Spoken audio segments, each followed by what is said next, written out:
There's a fire, we'll die quick. But with this room full capacity, we don't want to have to wait an hour if we can help it, all right? But I have to be able to check on a couple things. We'll try and schedule a second one. We'll try and do that next week or sometime as soon as we can get that scheduled at another place, so that if you don't want to wait around for all of that tonight, we'll continue to go to our published time at least until 10 o'clock. But we will try and get another one so that everyone has their opportunity to be able to reach out to us, okay? Let's give it a few minutes. Sharon, I know, will be coming up, our board chair, shortly. And as soon as we get Chris, we'll get going. Any questions before we get started? We have a lot of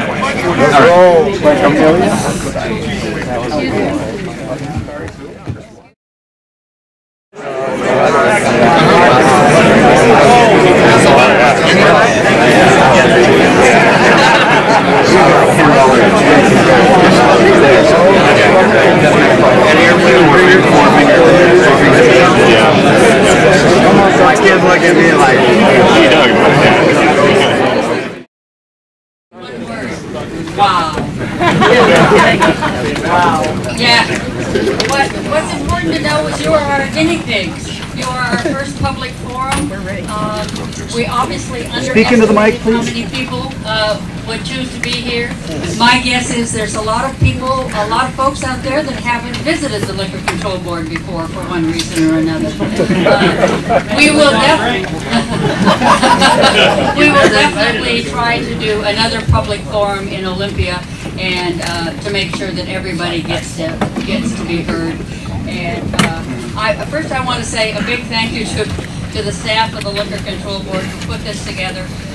It's been a yeoman's work to put all 6 of them together, and now probably 8 or 9 or 10 together. And so thank you, and special thanks to Samantha Arcan, our confidential secretary, and Brian Smith, our media coordinator, who worked with their staff to put it all together. To my right is Chris Marr. To begin with, maybe I should tell you who I am. My name is Sharon Foster. I'm chair of the Liquor Control Board. We're considering needing to change the name to include marijuana or cannabis in that board. I thought about that getting applause. To my right is Chris Marr, a board member for the Liquor Control Board. We have another member, Ruth Ann Carose, who was not able to be with us tonight, but she will be with us on the rest of the hearings. This is a public forum. This is not something we normally do, but we really did want to hear from everybody across the state on what your thoughts were on Initiative 502. So we're here to listen to you and just asking for your thoughts.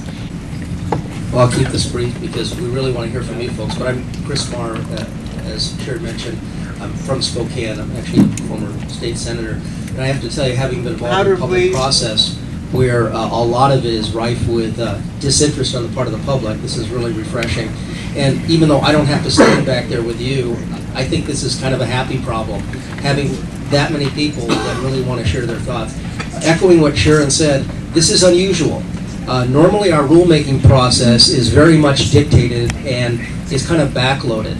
But once we started hearing from so many people, the board said, what's to prevent us from starting to get as much information and feedback as we can very early in the process, right? And get that on the record so our staff knows very early on as these rules are being drafted what your expectation is. You, the stakeholders that matter in this case, you're the ones that voted in many cases, this really significant change in the way marijuana is dealt with in the state. So what I want to say is I hope we hear from all of you tonight.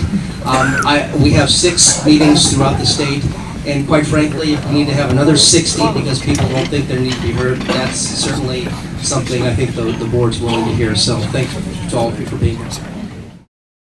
As you all are aware of, I-502 requires the board to adopt rules to license and regulate basically a three-tier system modeled after our liquor.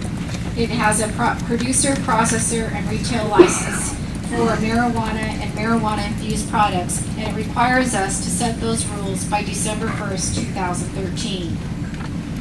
This is a high-level timeline for implementation, and as you can see, the law took effect on December 6th, which just allowed the possession of either 1 ounce of marijuana or 16 ounces of infused marijuana in the solid form, or 72 ounces in the liquid form, and you must be 21 years or older to possess marijuana. On January 17th, the board issued a request for proposal for technical consultation for us to have some ability to get some additional research and information as we develop our rules. Between January and February, we're holding public forums such as the one that we're holding today around the region to allow for public comments on ideas, concerns, and issues that you have with implementation of I-502. In mid-April is one of the more significant dates of basically the starting of the rulemaking process. Actually, we began to start it already, but this is a key date because we'll have draft rules out for producer licenses. And then through that process, it's the starting of public comments that allow you to comment on those draft rules for producer licenses. Another date is mid-June, which allows you to comment on draft rules for processors and retailers. And in those dates, there will be public hearings to comment on the rules. In mid-August, the producer license becomes effective. That basically means that's when you can start growing because you have a license to produce. And then December 1st, the processor and retail license becomes effective. That would be the date that it could be sold. We have 11 different teams to implement I-502. They're set up to implement the regulatory system, and we acknowledge that this is a very complex system that has been done nowhere in the world. We have agency partners as part of the law. There are multiple agencies that are involved in the implementation of this initiative, and it requires coordination with, of course, the Governor's Office and the Office of Financial Management, as well as the Attorney General's Office, the Department of Agriculture for testing and product quality standards and things like that, the Washington State Patrol, who has responsibility over DUI enforcement, Department of Revenue on some tax issues, Department of Health related to education, and Department of Social and Health Services related to prevention. As I said earlier, we have issued a request for proposal, and that is basically in 4 parts. We're looking at industry and product knowledge. We're looking for help in the area of product quality standards and testing, which is required under the law. That would be things like testing infrastructure, testing to make sure that the product is safe, and so there are requirements in the law that we will spell out in the rulemaking process.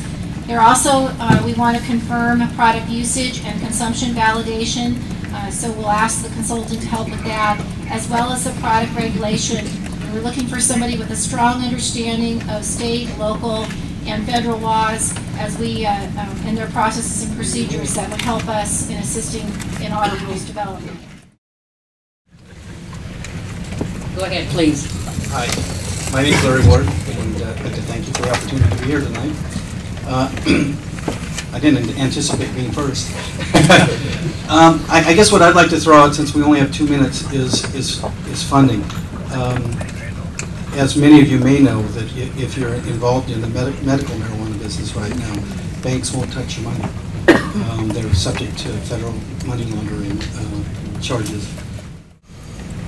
Yes, my name is Bailey Hirschberg, and my writing's here. I'm a board member for Thurston County Normal. I was a volunteer to help pass I-502. The professionalism of the industry and background checks, I don't believe anyone here feels that a marijuana possession conviction or even a marijuana growing conviction should be a reason that you should be barred from getting a license.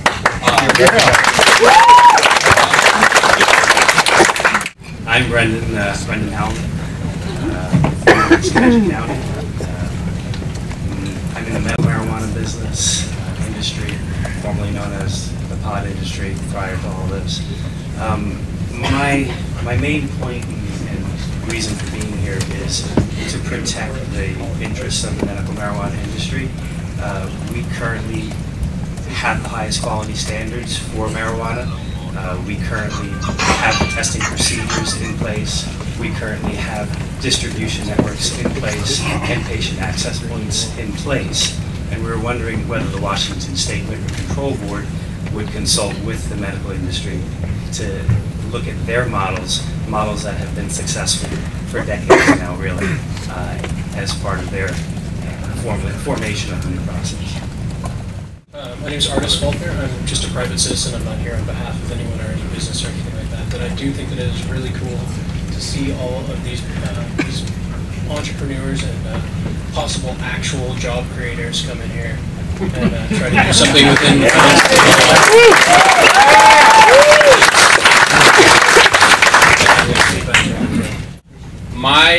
I am the founder and CEO of Diego Pellicer Incorporated, and we will be applying for licenses to open and operate high-end retail establishments for selling artisan-grown premium marijuana here in the state of Washington.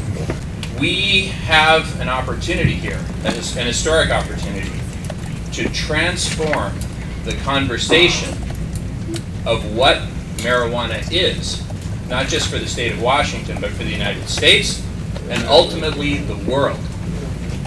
And so we err on the side of more controls, more testing, higher quality standards, auditing, whatever it takes so that we can ensure that we're allowed to operate and that the federal government line up behind us and not oppose what we're doing. I'm David Lenry. I'm just a concerned citizen from West Seattle. After sales tax is going to be a little over $83 coming across the county for the same product that most people in this room aren't accustomed to spending more than $35 or $40 for. It's obvious that wherever the state may fail to enact adequate regulations, marijuana black marketeers and activists will be poised to exploit methods to capitalize on any shortcomings they can find. That being the case, and in regard to public safety and community welfare, which is obviously the first priority of the Liquor Control Board, I'm wondering if the Liquor Control Board fully appreciates the gravity of what will happen if it fails to effectively establish competitive advantages to overcome the demand for marijuana at current black market prices, and how does the state intend to do that? Thank you, and we are very thank you, David, and that certainly is one of our concerns, that we know that we don't want the black market to flourish. Your last name, Thompson? Bailey, B-A-I-L-I-E. A lot of guys came back from Vietnam, got busted, got a conviction for a felony, and had to file bankruptcy, laid on fines, got in the system. You go in that system, you can't ever get any money. So I would like very much for you to consider, for special cases, an exemption on that in your licensing. Our business plans that we've developed over the years for growing and contracting, processing, and selling are laying right in front of you. All the state laws are in place for the Department of Agriculture, which would include a growers organization, like the Wine Commission, the Potato Commission, the Apple Commission. There could be a Marijuana Commission.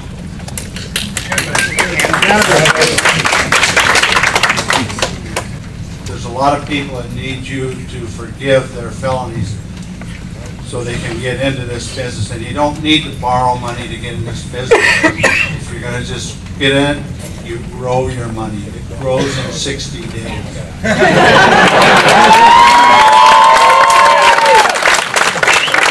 My grandson who's 85% PTSD back from Afghanistan and Iraq, who's using marijuana now off my farm as his exit drug from the VA drugs. I hope. Amen. Thank you.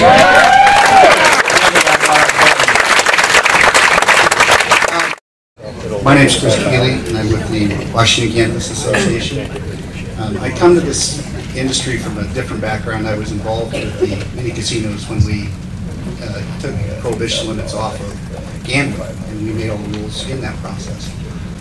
So I came to this process to help it along and get involved with people. I'm excited about this opportunity to see. The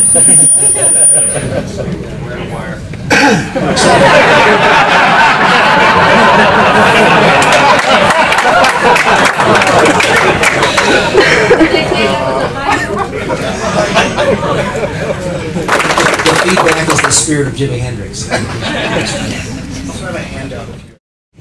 Thank you. My name is Ezra Eichmeyer. I'm a lobbyist for the Washington Cannabis Association. I've been representing various factions of the industry down here now for 3 legislative sessions. And one thing I would like to address, I was going to talk about some other things too, but they already got brought up earlier, so I'll focus in on the marketplace. Most people who are in the current industry agree that the current projections of how many customers we're likely to have out in the state of Washington is way underestimated.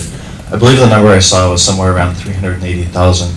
Just to give you some perspective, there are between 130 and 200,000 medical marijuana patients in the state. So the 380,000 person number would assume that almost half of all cannabis users in the state are medical patients, which I'm almost certain is not the case.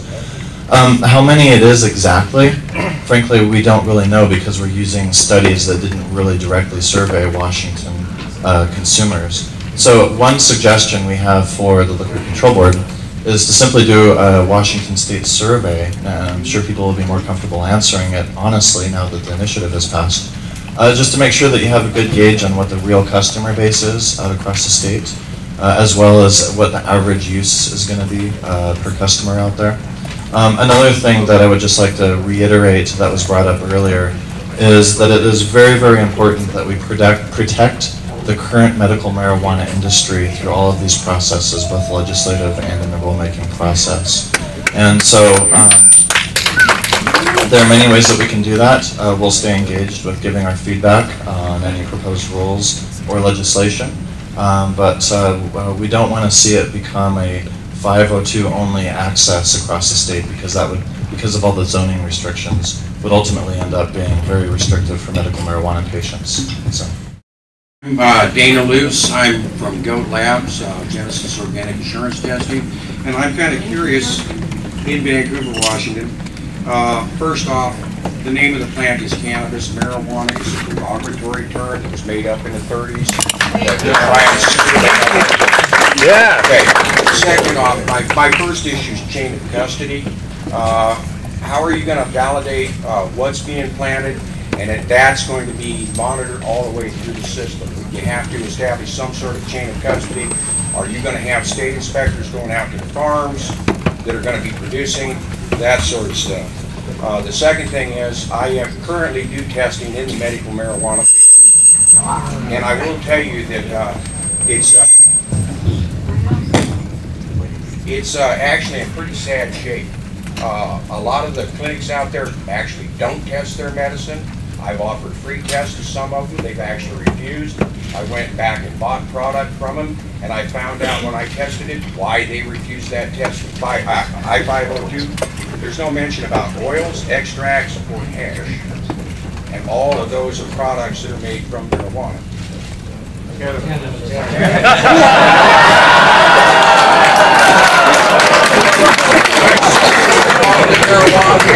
Because everybody, you call it cannabis, they look at All right, Trooper, good job.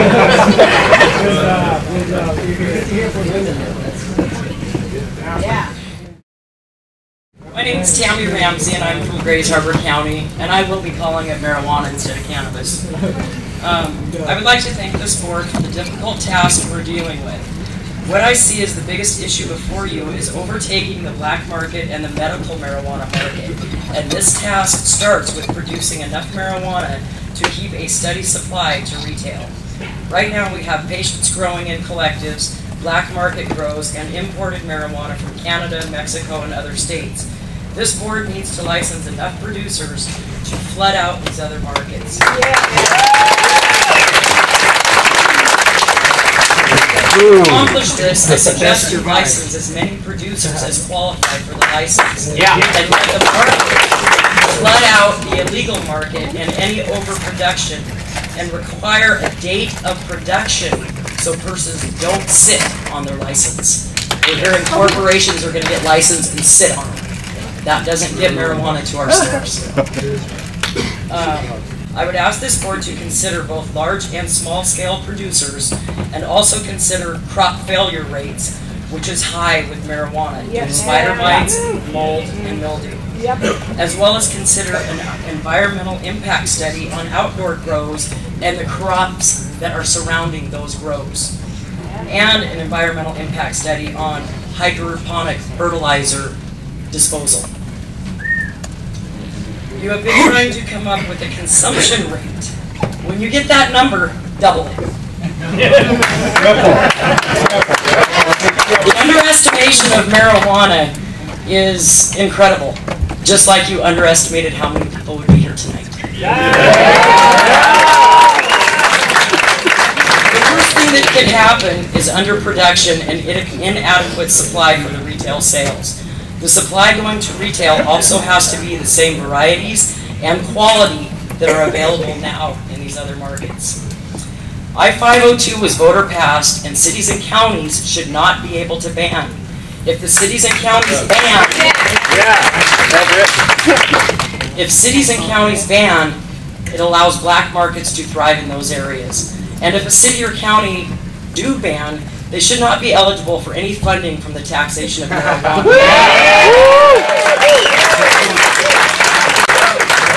Which brings me to the Federal Internal Revenue Service in California has not allowed any deductions for tax write-offs for marijuana-based businesses, which could apply to our state's producers, processors, and retail sales.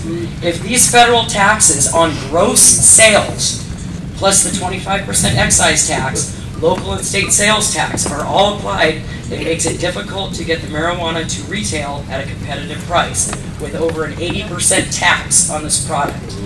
If a producer can process, there should be no sale between the producer and processor. And that would eliminate one of the 25% excise taxes between the producer and processor. This would greatly help to get the product to retail at a more reasonable price. Production and process facilities should also be divided between counties like the retail stores by population. Please make the license and process fair to all small and large businesses. Now I have a few questions. Do businesses currently selling paraphernalia as defined in I-502 have to have a license from the Liquor Control Board? And what I mean is, does an indoor garden store have to have a specialty license to sell their lights and dirt and pots? Or does a store selling tobacco products that are pipes that are regulated in I-502 that don't intend to sell marijuana in their stores, do they have to have a specialty license? Number 3, will you do a process of elimination, auction, or lotto for these licenses? I think process of elimination is the fairest. And can a producer partner or accept an investor from another state? And last but not least, can franchises be formed? Thank you. Larry Jones, Jeff Gilmore, and Megan Schwartzing coming up, and I'll just say that it's our interpretation. There is no local option, but I just want to say that many of your localities and counties and cities are looking at zoning regulations now, so you'll need to be involved at that level as well, because we're not involved in zoning. They've already got it in their crop, you know, the county will say only in commercial, in an industrial. Specific county industrial area, this is ridiculous. Can the city do that? Good evening, my name is Larry Jones, I'm from Federal Way. I'd like to thank the board for having me here, and I'm able to create their own brand, come up with their own crops, whether they're a big operation or a small operation, and let the free market work its way out. If you're growing a crappy batch of bud, it's not going to sell. That's right. Business pretty quick. And so this is going to get the serious professional people in, and when they see the amount that's involved, they're not going to mess around. And that would also go to a standardized packaging system. with labels and, you know, all the pertinent information, what the ratings are. But these days there's different kinds of names that they put on that. So go with the standardized packaging system. And then the grow operations, the previous speaker was talking about getting as many licenses out there as possible, and I concur with that. The more people that are doing it, I would say probably within the first year, 50% of them are going to fall through the cracks anyhow. So it's not going to be a problem. And then as far as the growing goes, we need to address the security issues. I don't think there should just be outdoor grows anywhere because, as you know, people get ripped off. So I think they should be confined to some sort of a commercial building. You know, nothing huge, but where there is good security, and we do have to realize this is a commodity. My name is Sam Dodge. I'm from Pierce County. In this room, there's a whole bunch of people that have 20 and 30 and 40 years growing experience. They've been closeted. They would like to scale up. They're quality growers. They're ethical growers. You can take that if you want. It's an interesting group of people. And they'd like to be able to scale up. They don't want to get stepped on by a major corporation. They don't want a tobacco company that comes in. Right.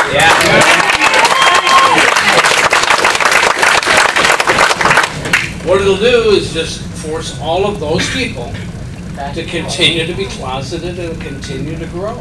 Yeah. They're just going to do the same thing they've done for 20, 30 years. They're not going to change. People that are going to be in the process of registering, we're all still afraid of the feds. Yep. They're out there. They're surrounding us. They're in here. Oh yeah. By the way, he was one of my favorites. 2 years ago, your presence would have emptied this room.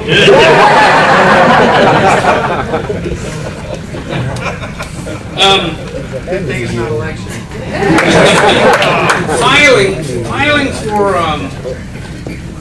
Filing for any one of the 3 stages of processing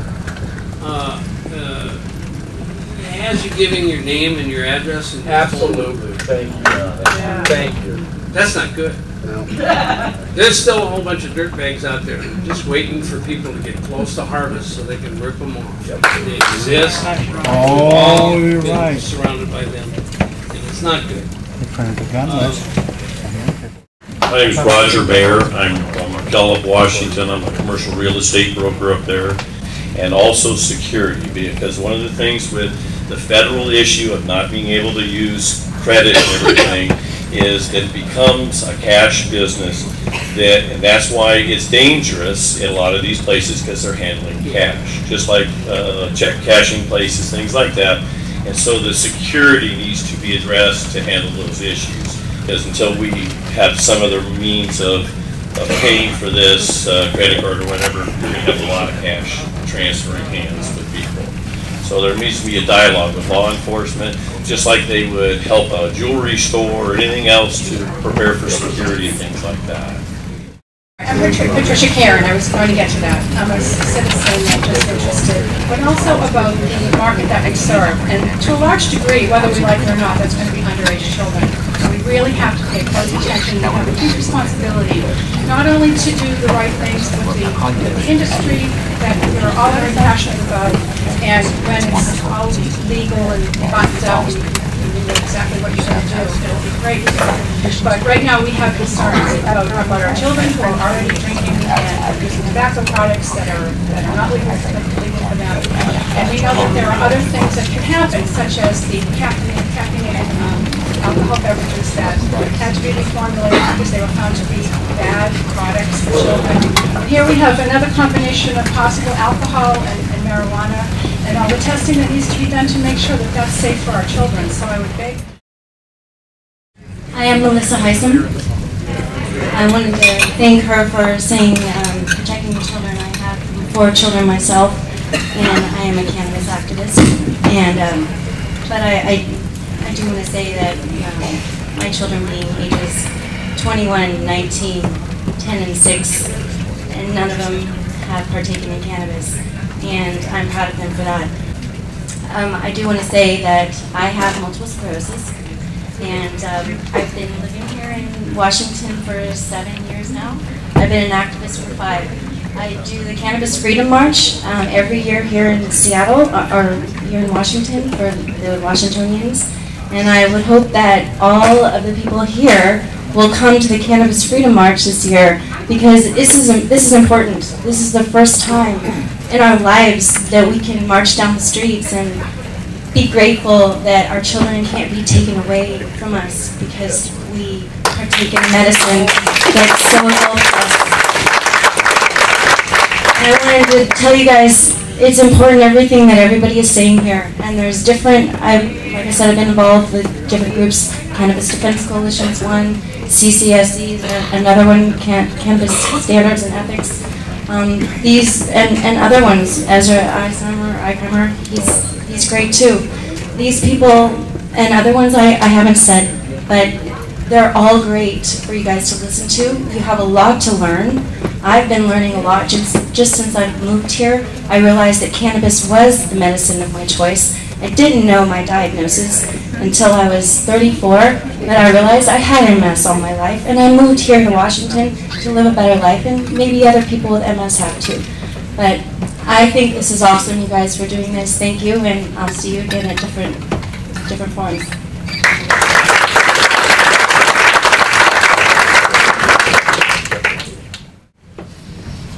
Hello, my name is Ian Richard Abel. I'm a Olympia local community member. I'm a marijuana medicinal card holder. I'm a holder of a liquor license here in the state of Washington, and I'm a 20-plus year not only user but advocate of the social benefits of marijuana.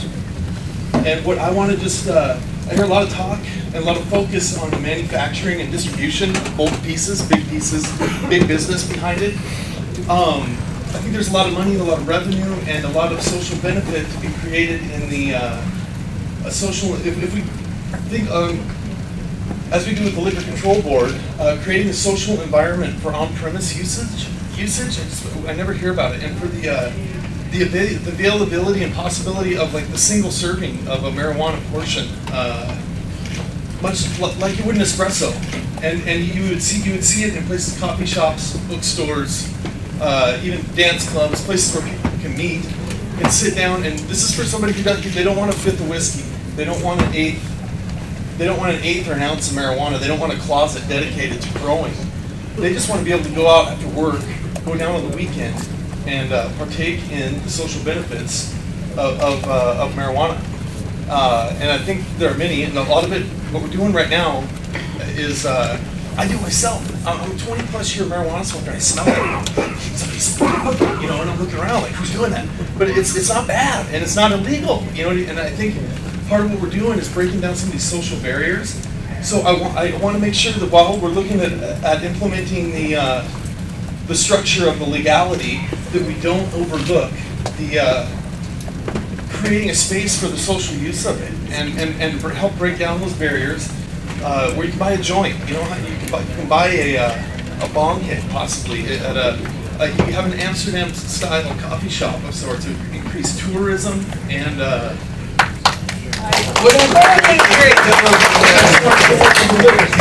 Initiative 502 doesn't allow any of that. It takes 2 years in the legislative process before you can make a change to that initiative to allow what you're allowing. And up until those 2 years, it takes a 2/3 vote of both houses and a signature by the governor in order to change that. For anyone who's out there, advocacy, lawmakers, rule makers, I think it's something that we, as we're structuring our new freedoms or whatever, that we need to make room, places to use it, break down those social barriers. Thanks, Ian. Make places where we can use it. Totally agree. Let's call up Bill Thomas, Arthur West, and Jack Mayhofer. I've heard some people say they want, really strict license enforcement, and only, if you have good credit and if you, have no criminal background, et cetera, that you can get a license. I think that it should be left a little bit more open to people who, may be able to produce a quality product, but not necessarily have a good credit history, such as myself. Another thing is that that's going to allow, because we're at the beginning of this, we want to allow a lot of small artisan crafters to get in this and be able to make their way up. And like the one gentleman said, the free market and the product quality is gonna sort itself out. Either a guy's gonna make it or he's not. So I don't think it should matter whether you're sitting on a ton of money and have that huge financial backing. The other thing that I wanted to talk about was that the producer and the processor, I believe, should be at least allowed to operate on the same premises, because it's a lot of extra, security breach to have to transport unfinished, unharvested product to a different location to have someone else process and package that. I think that should be considered, definitely. The other thing I wanted to throw in there was that Colorado has a strictly indoor law, and I think in Washington, due to a lot of factors, including our beautiful, diverse climate, is that we should allow for both indoor and outdoor to see where that goes. Because depending on where you live, one might be more beneficial or easier to do than the other. So I think you guys should definitely consider that. And definitely create a quality standard tiering system where there's a difference and a noted marketed difference between a commercially large mass-produced product and something that's, like a microbrewer. I guess I think fishtail beer down the road tastes a lot better than Budweiser. So I think we should.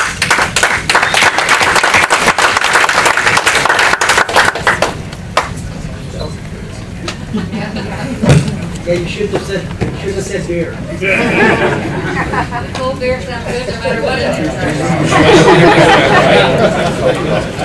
Hi, my name is Bill Thomas. First off, I'd like to thank you guys for holding these public meetings and getting public input.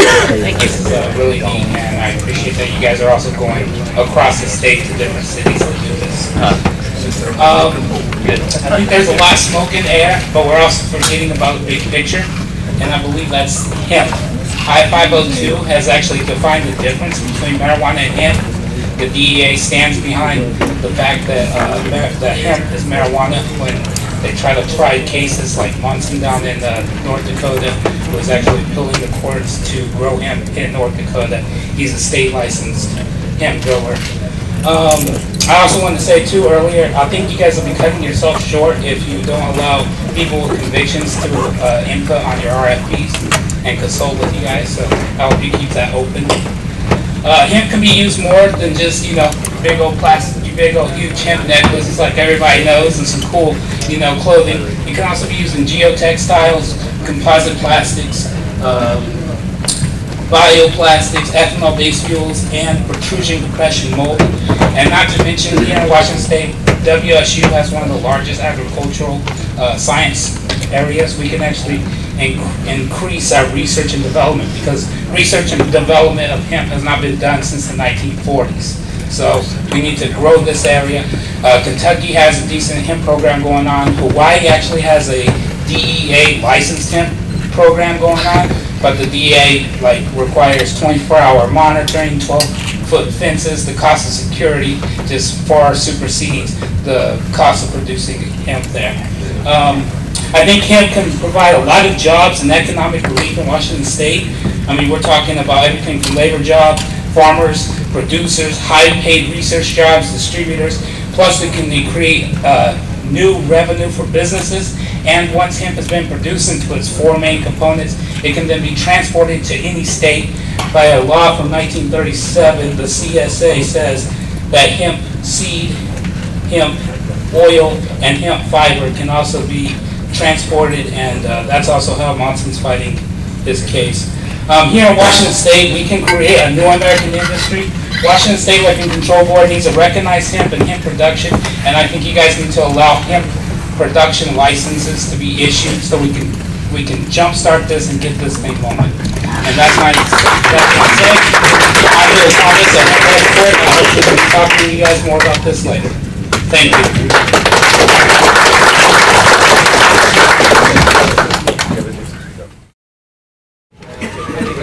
I'm Jack Mayhofer. I'm not going to thank you for doing something you're getting paid to do. The reason I'm actually up here, just being honest with you, the reason I'm actually up here, we're obviously working on an infrastructure for the state of Washington, obviously. But you know what? It's still federally illegal. What guarantees can you offer us that we're not going to have any type of federal prosecution or retribution? You want us to offer our time, money, and legality for the potential of some profit.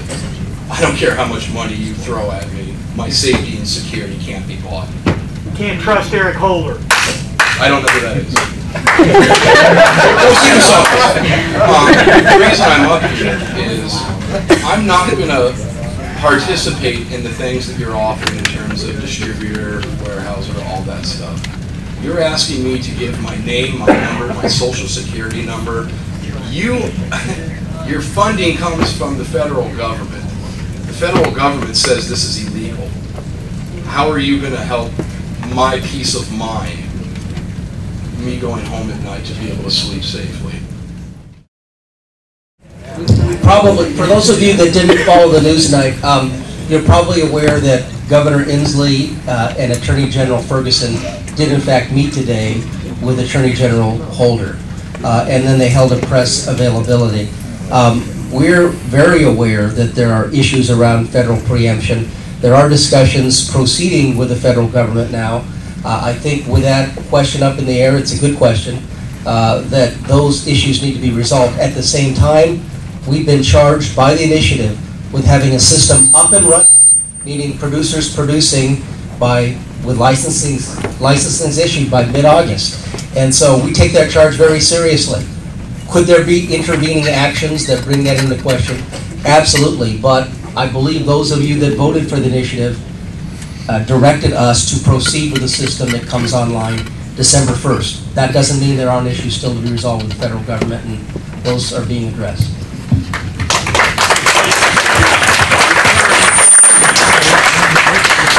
Follow up on what Chris said is Governor Inslee pretty much said today, follow the mandate of the voters. Continue with rulemaking, and that's what we're doing.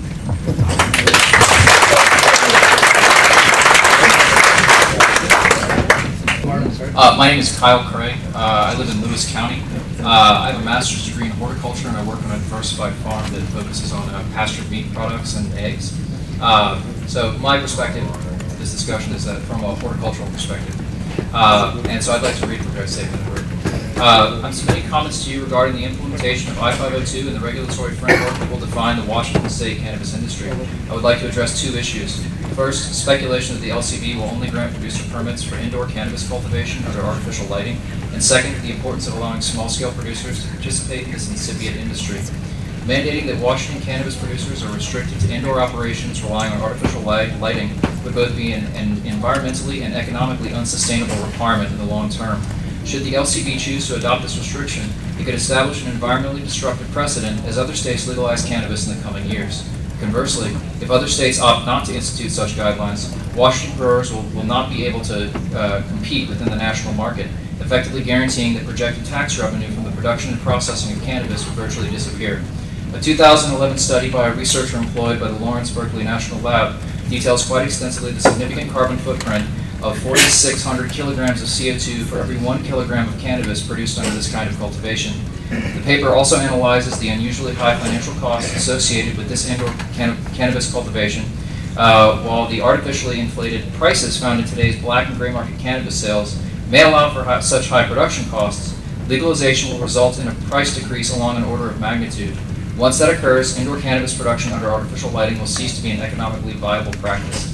To put things in a horticultural perspective, the only legal crop in the world with a market value even resembling present cannabis prices is saffron at $500 to $5,000 a pound. Like cannabis, saffron is a horticultural product obtained by preserving dry floral parts of the plant. Unlike cannabis, however, it takes an area equivalent to almost a football field and 40 hours of labor just to harvest that single pound. In order to obtain a realistic value for the post-legalization market value of cannabis, the LCB should look to the price points associated with greenhouse culinary herb and cut flower production in Washington state. Like cannabis, some of the species associated with these industries require photoperiod manipulation to induce flowering, and this is easily achieved within a greenhouse setting. With national legal barriers to cannabis cultivation potentially coming to an end in the near future, it is important that the financially and environmentally unsustainable practices long favored by clandestine growers is not codified into law. Washington state has the potential to ultimately be a national leader in the legal cannabis market. It is important that the LCB allow for the sort of horticultural ingenuity and experimentation that will help to establish that. Energy efficient, cost effective greenhouse cultivation is key to the long-term success of the industry in the state. It is also vital that both small-scale and large growers alike are allowed to participate in this developing industry. When the people of the state passed I-502 and mandated that the LCB regulate cannabis like alcohol, it is plain that they envisioned the same sort of marketplace that has allowed for the development of Washington's unique microbreweries and small wineries. To allow only a limited number of large players to control the cannabis industry would not only violate both the expectations and trust of the people of the state, but would stifle the creativity and experimentation only possible with the participation of small-scale entrepreneurs. In closing, it is my sincere hope that the LCB does not mandate cannabis production in the state or indoors under artificial lighting, nor does it restrict the number of producer permits to preclude the participation of small-scale growers. Thank you.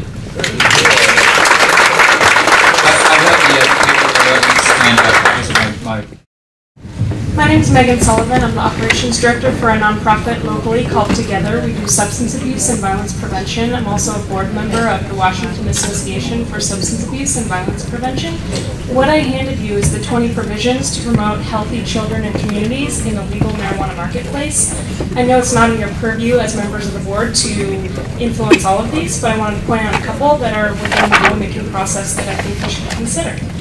The first is restrict advertising. I know that there is language in the initiative as passed about advertising, but I think advertising exposure to children is something that there's plenty of research that shows could influence their use. So obviously we would recommend that that be restricted as best as possible to protect kids. The next point I'd like to touch on is number 2, restrictions on sampling. Obviously we wouldn't want the ability for children to be exposed to sampling, so we wouldn't want sampling to occur in places where children frequent, such as farmers markets, for example. Another point I'd like to touch on is number 5, limit the hours of sales, and also number 6, limiting the days per week that marijuana can be sold. Obviously, when there is plentiful access, then it's more likely youth will get a hold of it, and it's more likely the problems will result. We know from healthy youth survey data that youth use has been going up for a number of years in our state.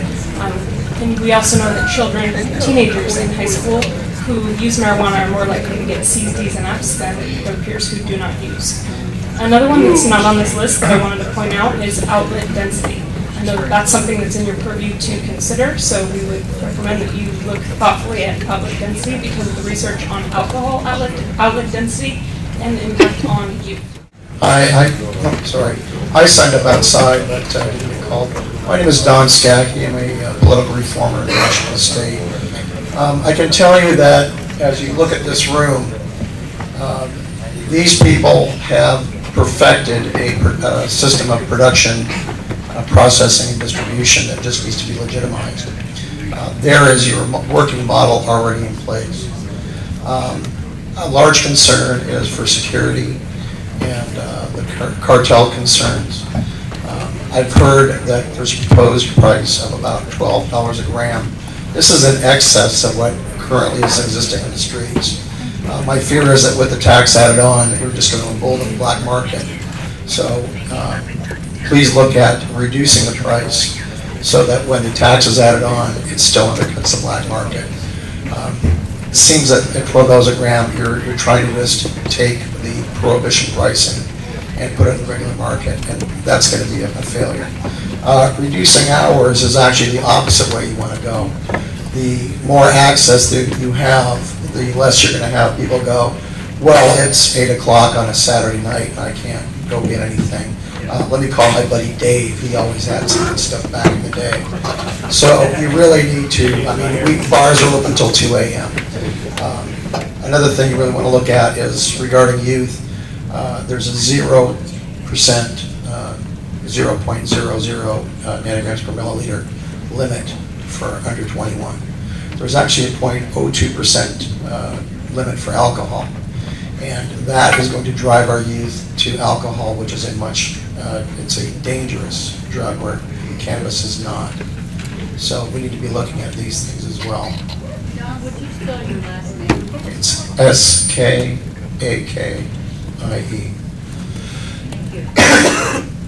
So just, you're going to be, this stuff is not marketed like most things in the marketplace. People are not going to want to come in and buy a whole ounce at one time. They might want to buy a gram or a half a gram even, especially at these prices and taxes. You know, when you lower these prices, when you take away the prohibition pricing, what you're actually doing is putting people's money back in their pockets. Now, this is money that may or may not be spent in the underground economy now. But when people can stop spending the prohibitively high prices, they're going to have money for savings or paying off bills or shoes for the kids, whatever it may be. And that result of putting that money into our legitimate economy is really going to grow our tax base and our businesses in Washington. And we have also heard a couple times tonight about the cannabis tourism. And I've got to tell you, there is a huge market of people that want to come and see the deadly marijuana plant growing. And if you have grows where you can bring people through, that is going to be a huge boon to Washington's economy. People are going to come up here from all over the world. They're going to be using our lodging, our food, our rental cars, everything. Maybe Rick Keith will do tours of Washington. That's right. Right. So I would like the board to consider the benefits of cannabis far beyond what the single ounce would be. It's a safe product. You know, I asked when Mary Lou Dickerson was proposing that it be sold in liquor stores a few years ago. I called up the board and I said, so, because they were saying about how much to limit the amounts to. And I said, well, how much alcohol is allowed to be stored in any facility that deals in alcohol? And the answer was, as much as the building will hold. Okay, so let's look at what you're dealing with now. There's a reason we control alcohol. The reason we're controlling cannabis is out of fear and ignorance, and I'm really pleased it's come this far. Thank you very much, and we'll see you at other meetings. Hello, my name is Sean Wagenseller, W-A-G-E-N-S-E-L-L-E-R. I'm a medical marijuana patient here in the state of Washington, and I have been growing and enjoying cannabis since about 1975. So I was very excited when 502 got passed with the ability to legitimize a business, and I have been growing medical marijuana for a few years now. And so to look at the 502 model and take a 10,000 square foot grow for me to legitimately step into this market, I did a spreadsheet, so a business spreadsheet that actually amortizes out all of the expenses that it would take and all of the labor that it would take. This is not for the faint of heart. Growing good marijuana is very labor intensive, and it takes a lot of work. And so I've given you that spreadsheet, and my concern is that the model is based on $6 a gram at the wholesale level and $3 a gram at the producer-processor level, which in the market today, that's not a reality. $6 a gram is $2,700 a pound, and that's not an easy figure to get. And so when you look at the spreadsheet, you can see that in the first year of growth, there's an actual negative 8% profit. In the 2 and 3 year, you've got a 4% profit. And so with that 25% tax on a double level, that's actually cutting into the profitability at such a rate that I really don't foresee it being able to successfully compete with the black market. This tax is prohibitive, and I'd really like you all to look at it and look at the figures. I would love to have somebody counter my figures and say that I'm all wrong, but in this model, it takes over $1,300. But just so you know, and we're in the middle of writing rules and evaluating now, but I'm not so sure your assumption that a 25% level, providing that you're licensed to operate both in the distributor and the producer tier, that there is in fact 25% levied at each level, as long as you're selling to yourself. So that may be an assumption that a lot of you have had that may not be how it turns out to be. Let's just say that. Okay? And which then really changes the cost factors. But we're so far away from calculating. But I think the point that many of you are trying to make is that be very cautious about the impact it has on the end product. And that's a point that's That's absolutely right, because we've got to be able to compete and provide good product so that the black market just goes away. So, thank you.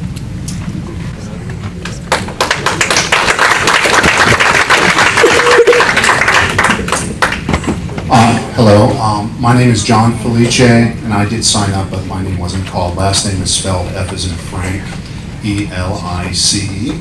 I am a clinician, physician. Part of what I do is medical cannabis, and I just want to make the board aware that the FDA does have guidelines for botanical drugs. Cannabis is obviously not one of those, but all of the testing parameters for botanicals, which are different from single molecule drugs, have already been established by the FDA, and they do have quite a few PDFs on that you might find interesting. What I found interesting clinically is my non-cannabis patients who do not qualify for cannabis are asking me questions about medical cannabis based on the recreational law. So there are most certainly going to be a large number of medical patients shopping the recreational market. And for reasons not to preach to the choir here, but cannabis has an extremely low toxicity. In Washington State, opiate medications such as Percocet and OxyContin kill twice as many Washingtonians as car accidents. And the toxicity from cannabis has never killed one person in the history of the medical literature ever. So people who do not qualify for medical licenses who want to get off of their OxyContin or reduce their doses are going to be shopping the recreational market. Which brings me to plant genetics. There are more types of cannabis than there are kinds of dogs. And we all like our own particular kind of dog, and people are going to be willing to pay money for those. In order for the best production to occur, in my opinion, will require small growers, boutique growers, microbrews. Think of beer or think of wine. I do foresee the market having $400 ounces as well as $40 ounces, but time will tell on that. I'd like to thank you for this time. My name is Ron Mullins. I'm a Chinook and a Washingtonian for life. And I can't tell you, everyone here tonight, how proud I am to be a Washingtonian. But I see prejudices that have been brought up against people within our state, that they're bringing class actions against one another. And it has to go with, I've worked in the prison system, the JRA system, and that once a person has done their crime, they don't have to pay society back. And there's a question about trying to separate the two. I think when someone comes out of prison, they need an opportunity. They got offender employment services and offender bonding, where the state might be able to get some bonding if they're concerned about some of the previous actions, but you shouldn't exclude some of the top people that can actually be productive and help the society in holding hands to get this off the ground. You know, I think it's very important that we bring everybody along, not the rich. You know, we hear about people, I'm going to do this and I'm going to do that. I saw some Microsoft stuff on TV and we're thinking about bringing money in. No, this is for the people. The people voted it in. It wasn't the big business. You know, it's about the people here. And I have children that are on welfare, that get food stamps, that go to college. They can't even eat because they're barely being able to have to pay for they got student loans to go. This may give them an opportunity to actually be able to go to school. be able to feed their child. But remember, when you go out and decide who's going to get to do what, don't exclude those that have already paid.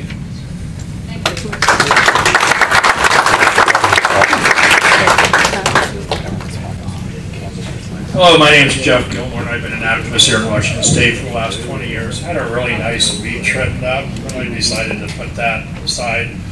Listen to what we have to say. Don't over-regulate. Keep it small, keep it family, keep it love, and we will do fine. And my heart goes out to the Bud family. This is a name none of you will know.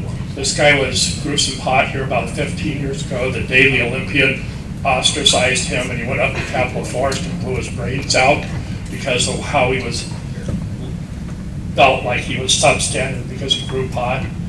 My heart goes out to that family because they lost a child needlessly by the way society looked at him for just being a pot grower. And welcome to the family. Thank you so much.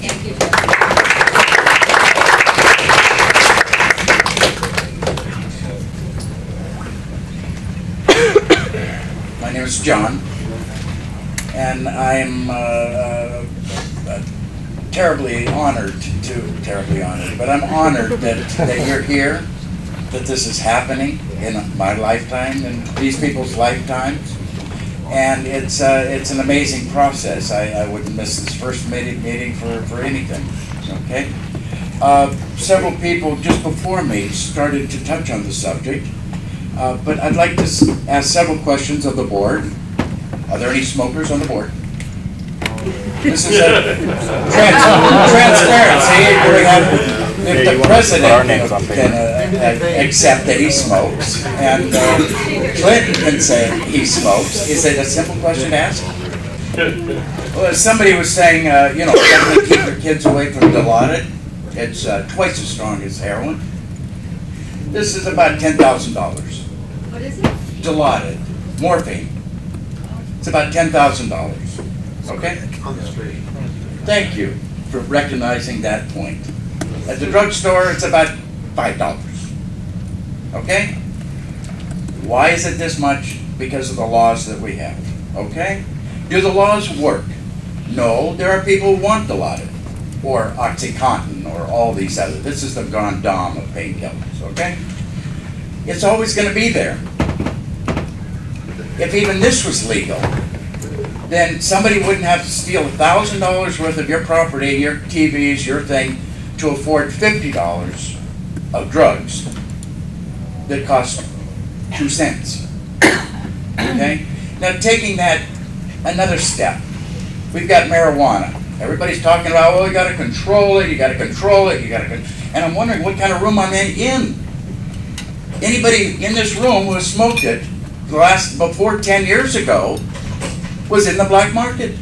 Whether they bought a joint to share with somebody else, they're participating in the purchase and the sale of marijuana in the black market. Have we forgotten the black market? Okay? So, to put down the black market, hey, I'm speaking up for the black market. Okay? Open competition. Let the black market compete against your desire to undercut the evil, evil black thing. Okay? So I have a master's in public administration from a Jesuit university here in the state of Washington. But before that, I was the largest importer of hashish in this nation. Do you think it's funny? It's a lot of work. Okay. I imported over 50 million grams. To put it in perspective, the government says at $20 a gram, that's $1 billion worth of hashish from Lebanon. Okay? But to put it in perspective, that's only 1 hour's worth of hashish for the American public. So people say, well, is this designed to fail? Well, if you put some people involved who can lay this out 6 months and turn a profit, then, you have my emails, you have my cards. Get in touch with me. Thank you. And if you don't know what marijuana looks like, you got purple berry and sour leaf. So I got about 57 varieties here if you'd like to. Are you interested? magnifying glass here so you can see the difference. My name is Dana Anderson. I'm a 57-year-old grandma. Did hair for 40 years. And I started growing it for my son by a prescription. And this has turned into something that's allowing me to stay in my house. So if I'm a vendor, I can keep my house. And I think a lot of other people are the same way. This is giving us an opportunity to support ourselves. And I just hope you keep all the small people in mind.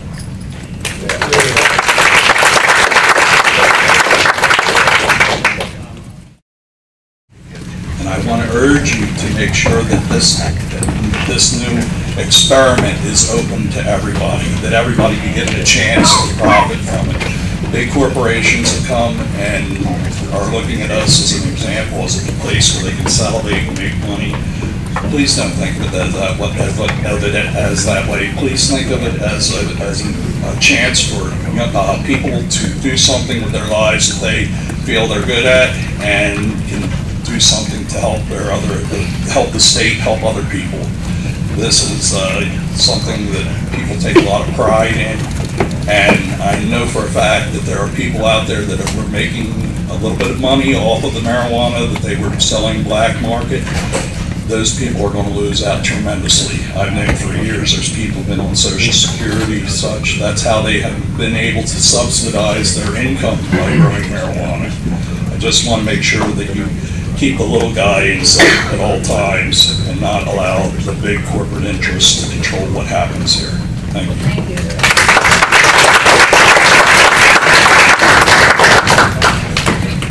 Is there anyone else that would like to speak?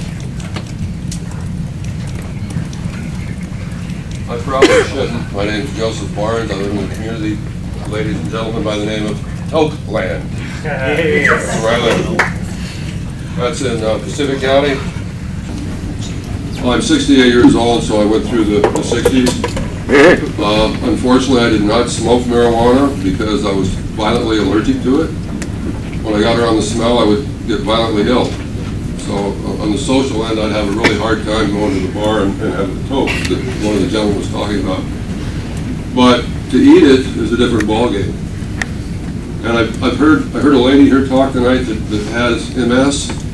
She may have left. I am just beginning to actually learn a little bit about marijuana from a medicinal point of view. I do not use it as such as of yet. I expect I will.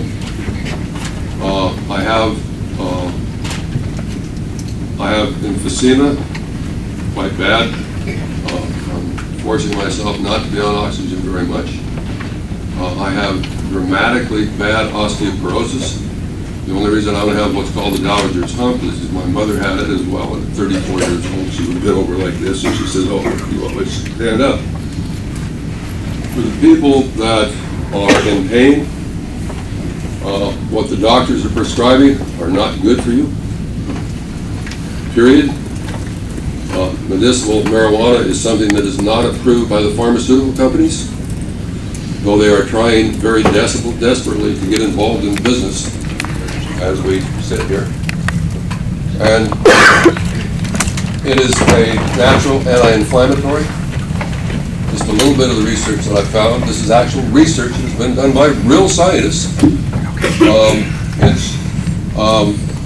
It helps for Alzheimer's, not to get it, but to keep from getting it, and to slow it down, if not stop it. It definitely helps for glaucoma. I've been diagnosed that 3 different times by 3 different ophthalmologists. I personally think they're wrong because they don't have any base. For you to know anything about that, you might know what I'm talking about. But I think there's a lot of things that the public don't understand. They don't know anything about it. I've just started researching this stuff myself. My son's a registered nurse. Anyway, that's his business. But there's some very crying needs to educate the public of this. And if the public is educated on this, and why not? Your liquor board. You're vitally involved in the liquor trade. Well, why not get vitally involved and talk about the good things of of the products that are being sold instead of just the bad things. Thank you. Thank you.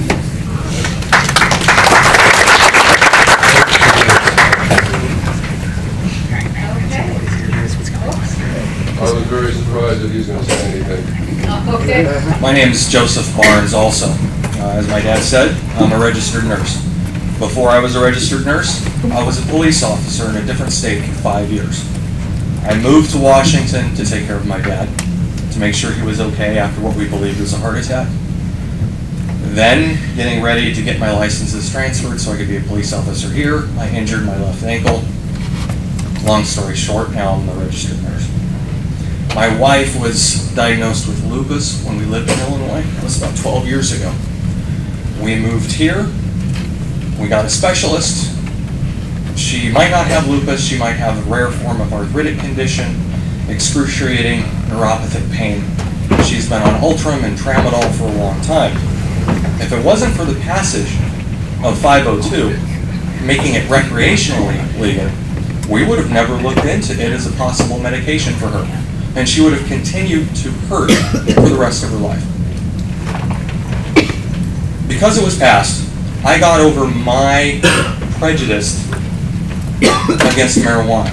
Because I was trained and taught from a child and police work that this is bad. No use at all. But when I finally said, okay, let's try, and my wife tries it, and she stands at the end of the bed crying, because it was the first time that she had no pain for that many years, I'm a believer. And a few people talked about, well, the feds and the feds and the feds. Well, I've studied enough about history to know that if there's one great thing about this country is that when the government's doing something wrong, eventually we hit a critical point and the people will make their voice heard, and we'll do sit-ins, we'll stop taking the bus, we'll do what it takes, again, to protect everybody. This isn't something that should be illegal. I am worried about the taxation issues, and honestly, I feel guilty for those that I put in jail because of marijuana. Hear, hear.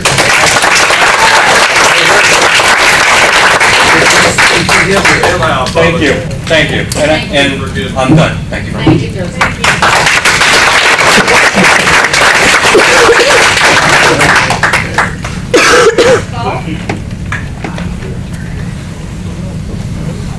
Hello, my name is Robert Johnson, and I have one specific issue, just really quick, that I'd like to point out. There's been a lot of philosophical talk about how great this is, and believe me, I agree. But a few things that have not come up.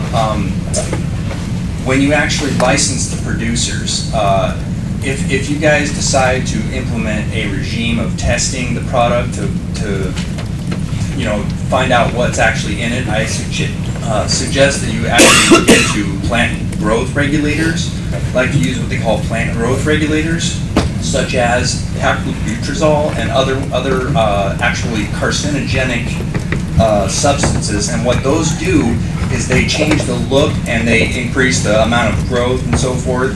But these are carcinogenic products that are used in the ornamental plant industry, not for the consumable plant industry.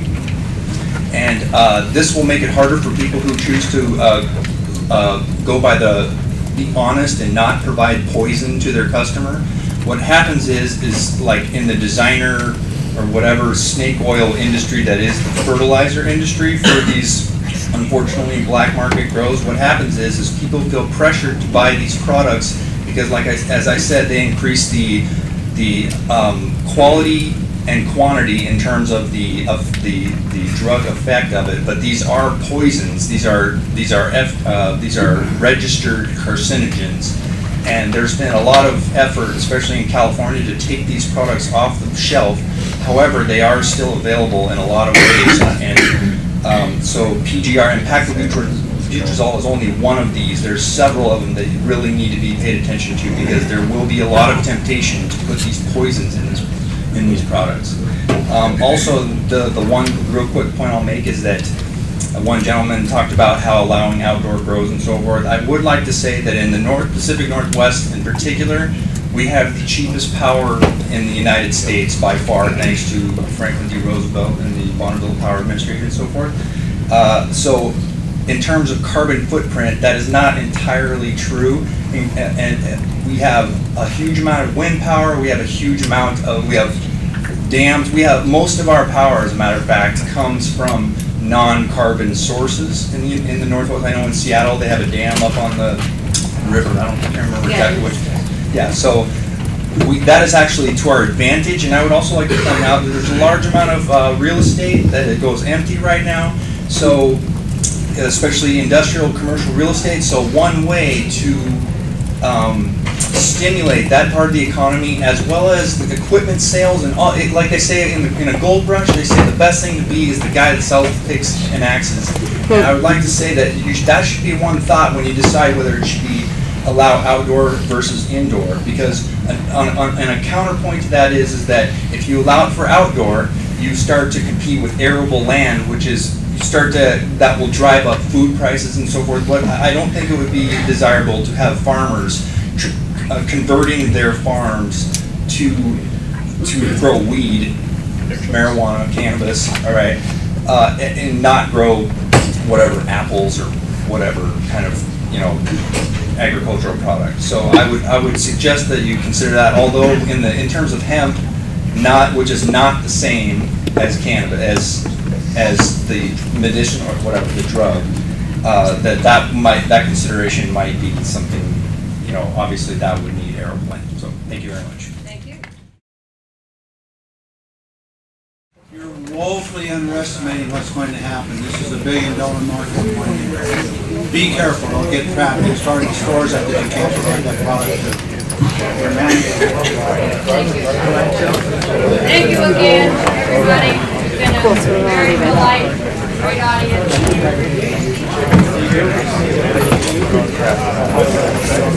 It started cooling down. I can feel it right here. I think we got see it